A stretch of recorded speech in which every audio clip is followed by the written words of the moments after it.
Welcome to episode 1, the inaugural episode. It's very exciting. This is the Red Roof Recovery Show, a program that softens the path of your journey in addiction recovery and in life. I'm your host, Tanya MacIntyre, and I've been on my own addiction recovery journey since 2019. So as you can imagine, I'm pretty passionate about sharing my experience, strength, and hope with you. This beautiful theme song that we're listening to is provided by Russell Allen Scott, and it is aptly titled Greatest Bravery. Thank you so much for this, Russell. I love this song.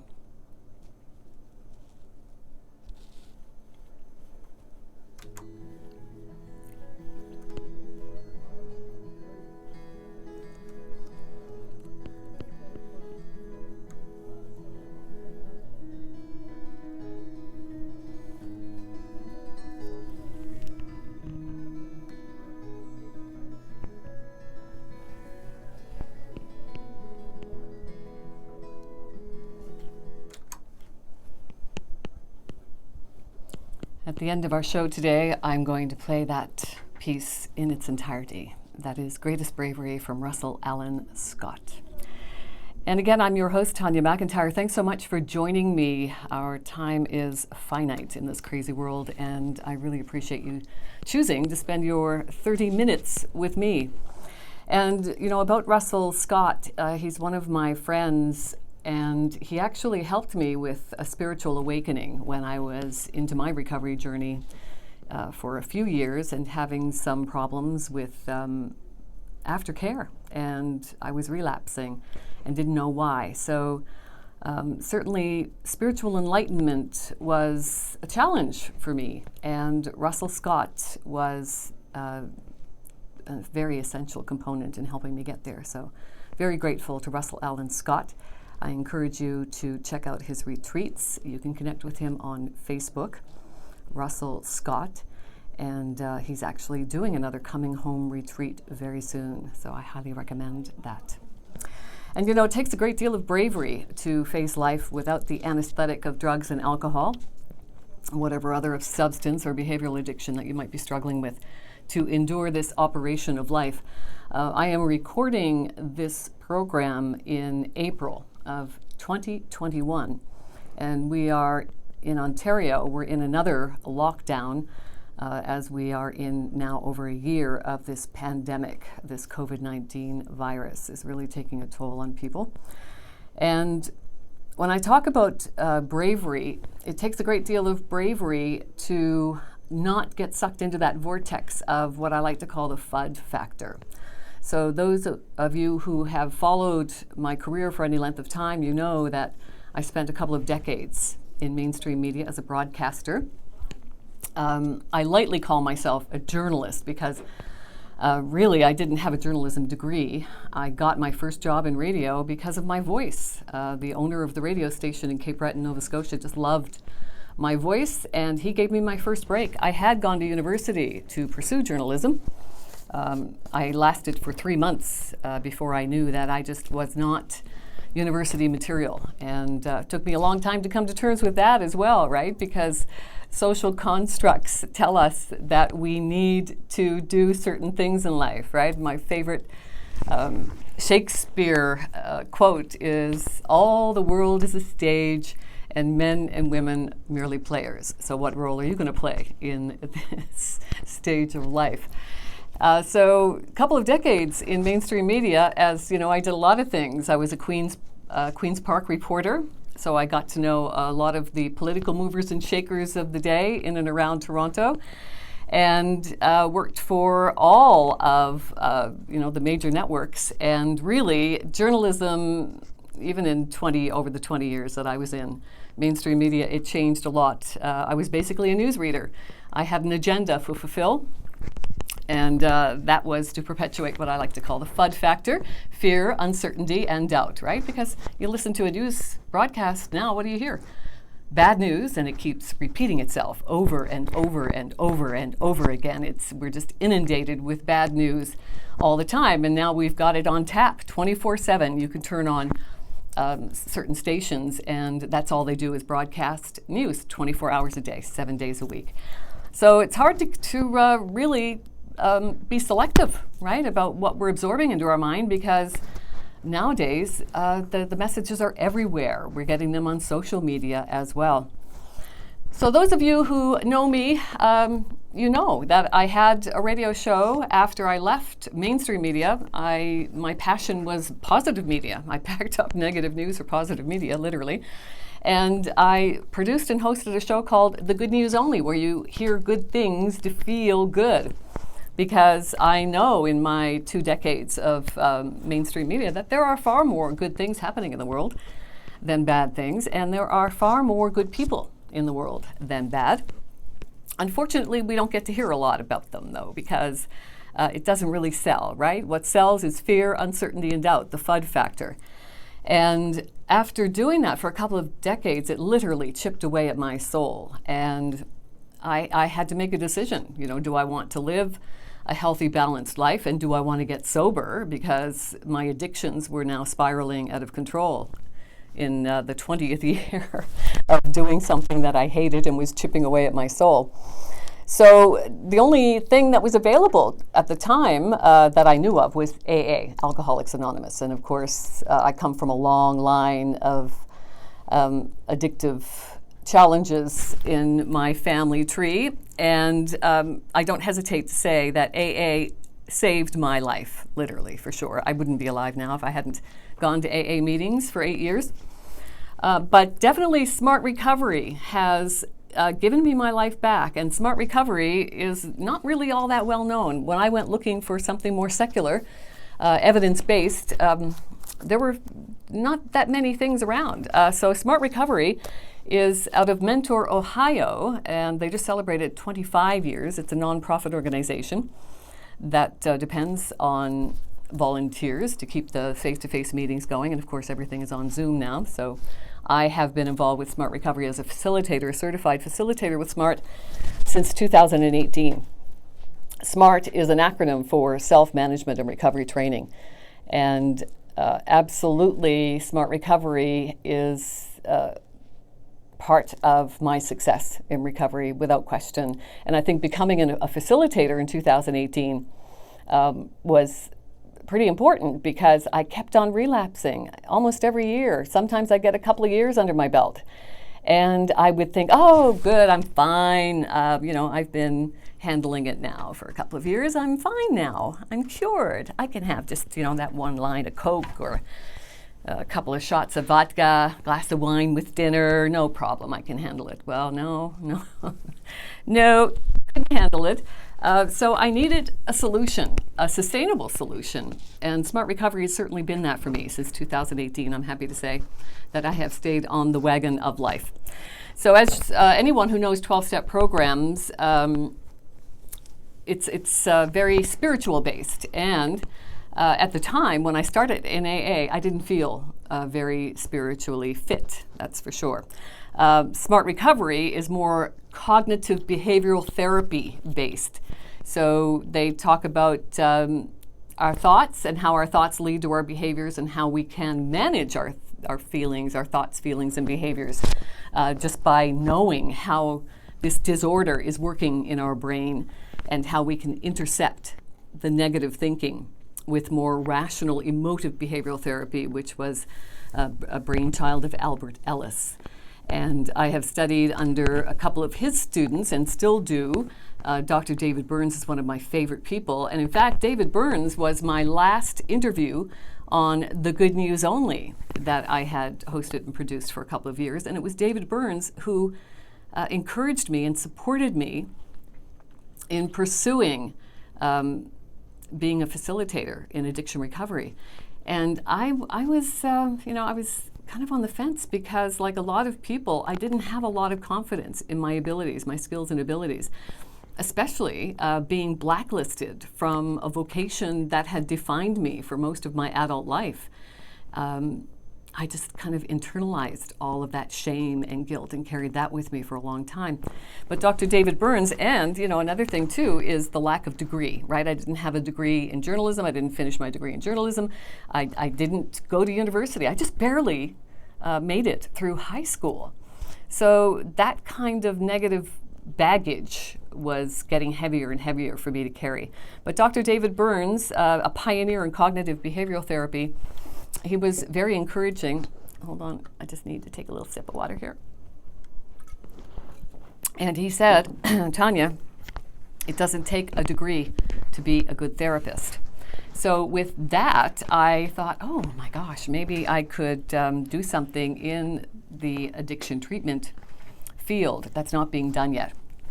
So I'm working on that. As I said, this is episode 1 of the Red Roof Recovery Show. It's a program that will hopefully soften the path of your recovery journey. Not only your recovery journey, but just your journey through life. You know, I used to jokingly say that I use drugs and alcohol as my anesthetic through which I endured the operation of life. But joking aside, you know, this operation of life, especially during this last year, now we're past a year now with COVID-19, this pandemic is really taking a toll on things because, quite frankly, I think the real pandemic has always been addictions and mental health issues. But nobody really talks about that because of the stigma that's attached to addictions. So my passion in life is not only positive media and curating as much good news in the world as I can with everybody I know, but also to help people to be a positive example of recovery from addictions and know that I can share, and I intend to share my experience, strength, and hope and everything that I've learned in my journey of recovery. And hopefully that will encourage you to take the step that you need to get some life balance and serenity in your life. SMART, Self-Management and Recovery Training, that's the acronym. And they have 4 pillars of recovery in SMART. The first one is probably one of the most difficult ones to get to, right? The first step is always the steepest. There was a song actually back in the 70s, the first cut is the deepest. Yeah, it sure is, in more ways than one. So the 4 pillars of recovery from SMART, number 1 is we need to develop and maintain motivation to abstain. So SMART is actually an abstinence-oriented program of recovery. But, you know, having said that, SMART is there to meet you where you are and help you get to where you want to go. So if that's going to be medically assisted treatment or harm reduction in any way, definitely there will be something in SMART to help you if that's what you choose to do. And then the second pillar of SMART recovery is learning how to handle the urges. And urges are different for different people, right? We're all different machines. We all share our human body, but man, oh man, the mind is a whole other kettle of fish, ain't it? Yeah. So we need to handle the urges. I mean, I've talked to people who say, oh yeah, they last maybe 30 seconds, couple of minutes, 3-5 minutes maybe. But some people, like, it's hours, and sometimes it's unbearable for people to handle those urges, especially when you get into some harder stuff, you know, the benzos and the meth, and oh man, that stuff, that's another challenge in itself. Heroin, yeah. Pillar number 3, I mean, it can be done, absolutely, but then we're dealing with a whole different chemistry of the brain as well. Number 3, the third pillar of SMART recovery is managing thoughts, feelings, and behaviors. And that's key, right? In life in general, that's what we need to do, manage thoughts, feelings, and behavior. I just had a situation yesterday when I was in a grocery store, one of my least favorite places to be, and there's just, all you can see now on people are their eyes, right? The eyes, the windows to the soul. And all I can see is fear. It makes me just sad. And it really, I feel like I'm just so sad. And I'm fighting to not be hopeless, right? Because man, oh man, once we start letting that hopeless vortex suck us in, it's hard to get out of it. So managing our thoughts, feelings, and behaviors around such fear, when we're surrounded by such fear, uncertainty, and doubt, yeah, the challenges are there. And the peer support of AA is something that I will always treasure. I've developed some great friendships in AA. And the fact that the face-to-face meetings of any recovery support right now are technically illegal. I think in itself is quite criminal to not allow peer support, face-to-face support for people who are in crisis situations. So just to review, number one, because I tend to get off topic quite easily, so I'll try to get myself back on, right? It's like training a puppy. Stay, get back here, stay, sit. So number one, the 4 pillars of recovery from SMART, an acronym for self-management and recovery training. Develop and maintain motivation to abstain. As I said, SMART is an abstinence-oriented recovery program, but of course supporting you in whatever you choose, whether it's harm reduction or medically assisted treatment. The pillar number 2 is learning how to handle the urges, riding those waves, as we say in recovery circles. And pillar number 3, managing our thoughts, feelings, and behaviors. And finally, pillar number 4 is where we all want to get to in our life, and that is to live a balanced, sober, healthy life.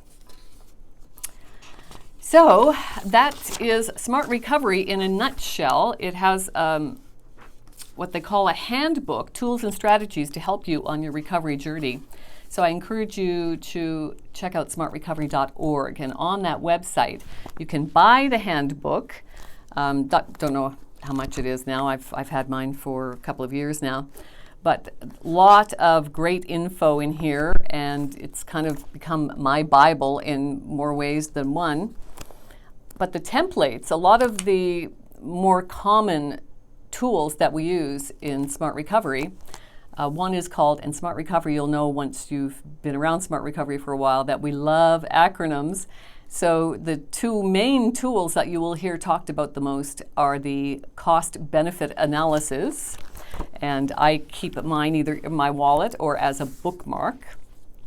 And the cost-benefit analysis is a template that is basically broken into 4 quadrants. And what that does for you is help you get some clarity on what the advantages and disadvantages are when you are using or doing, as opposed to the advantages and disadvantages of not using and not doing your substance or behavior. So really good exercise to do. We do this on our Smart Recovery Zoom meetings all the time in a group setting where people can know that they're not alone with their thoughts and feelings around recovery. Because a lot of times, it's hard to even get to that stage where you want to give up your best friend. That's a tough place to get to. It took me 20 plus years to finally accept that I needed to make some changes in my life. So the CBA, the cost benefit analysis, you can download that template free on the smartrecovery.org website. And the other acronym that's used a lot in Smart Recovery is the HOV. And HOV stands for Hierarchy of Values.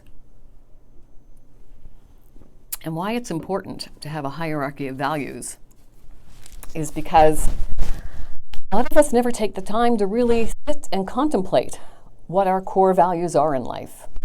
And when we sit with pen in hand and are basically forced to be with our thoughts and to turn that rational analysis inward, which is what you do with cognitive behavioral therapy, you're always questioning your thoughts and trying to make them better serve you instead of be your enemy.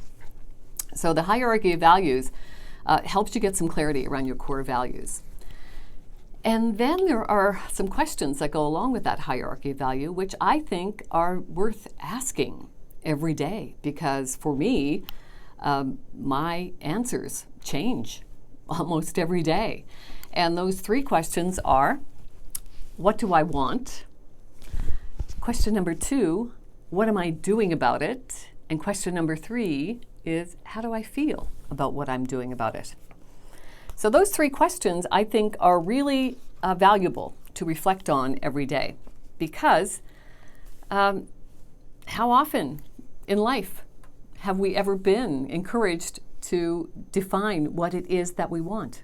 What do we want? It doesn't have to be for your future. What do you want right now, today?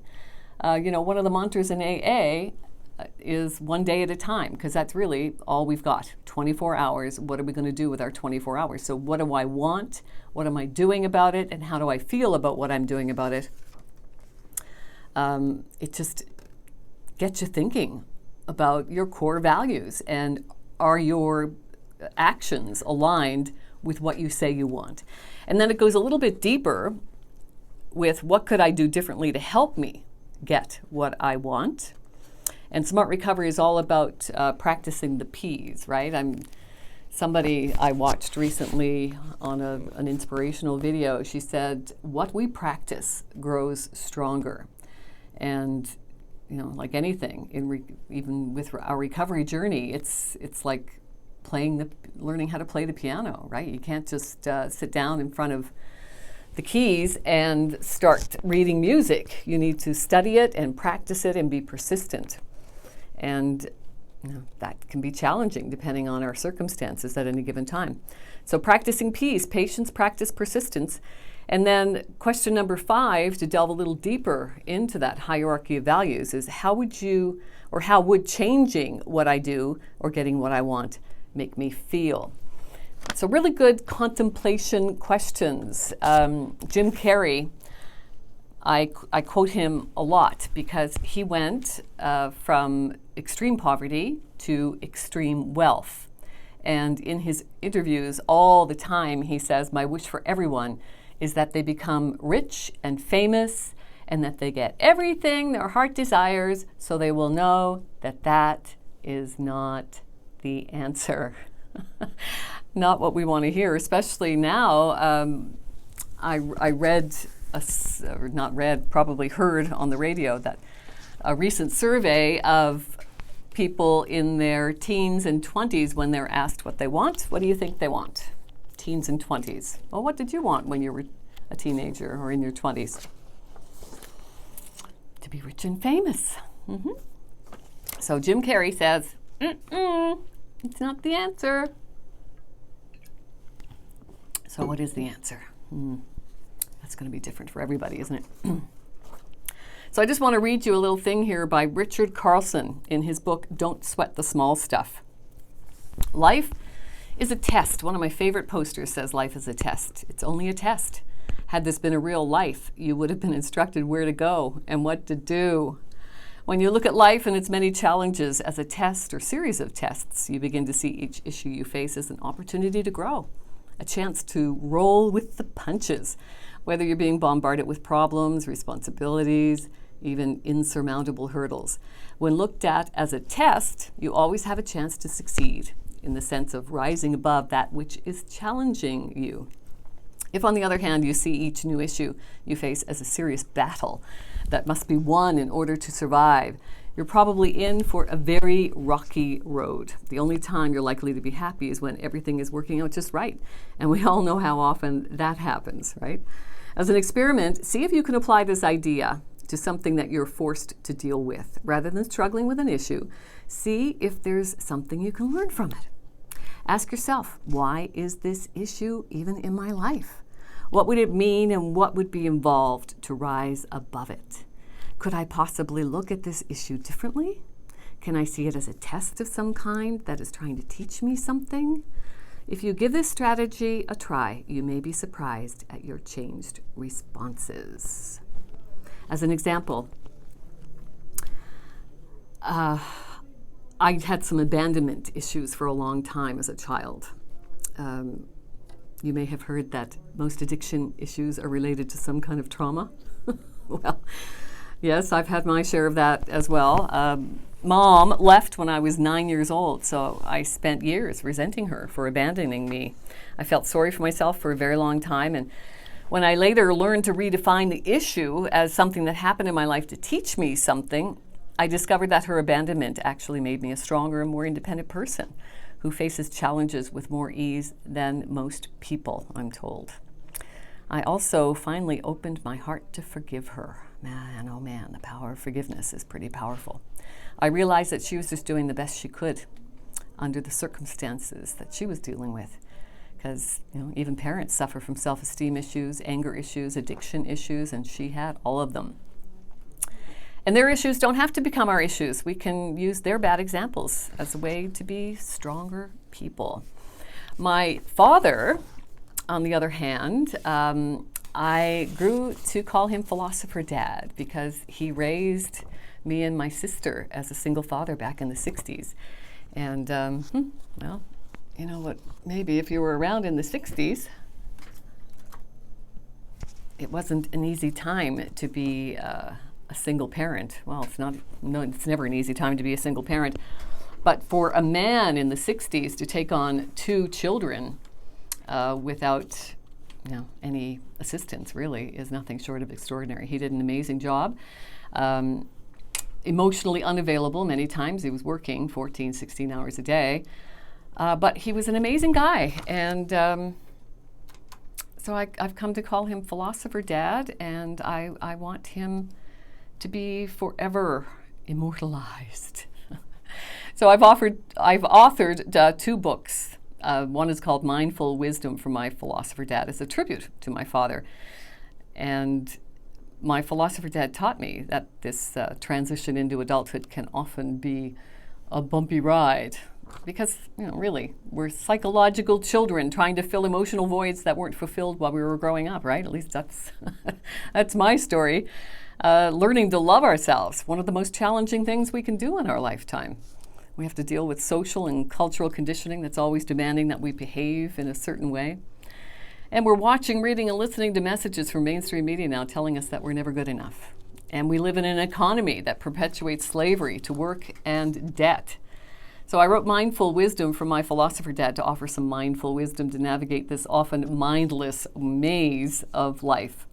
And my second book is about to be published. It's called Daily Wisdom from My Philosopher Dad. And that was inspired by a couple of things.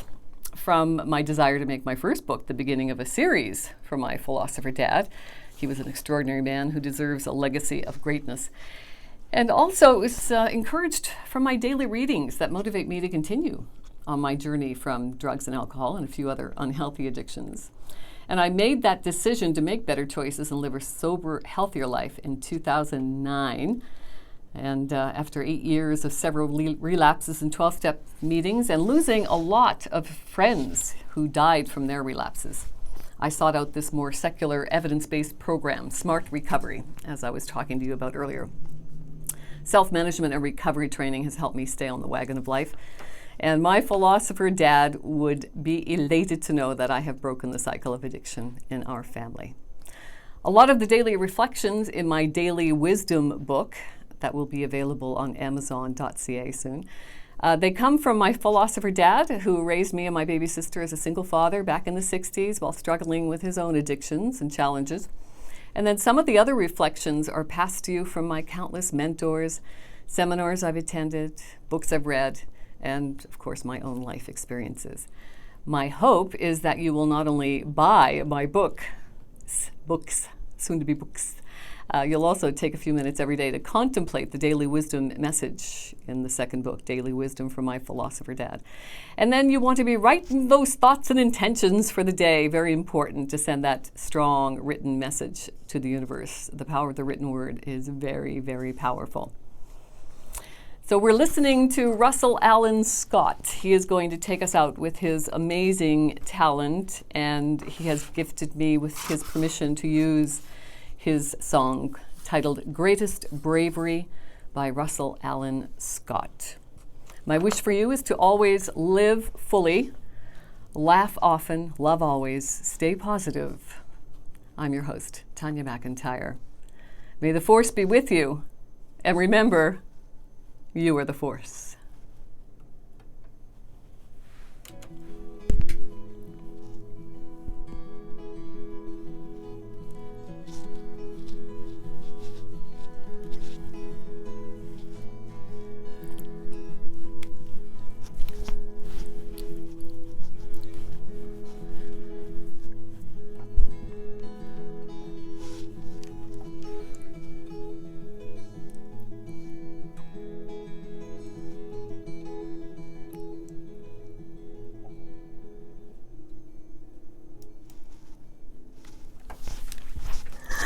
That's it. We got number 1 in the can. Red Roof Recovery. Oh,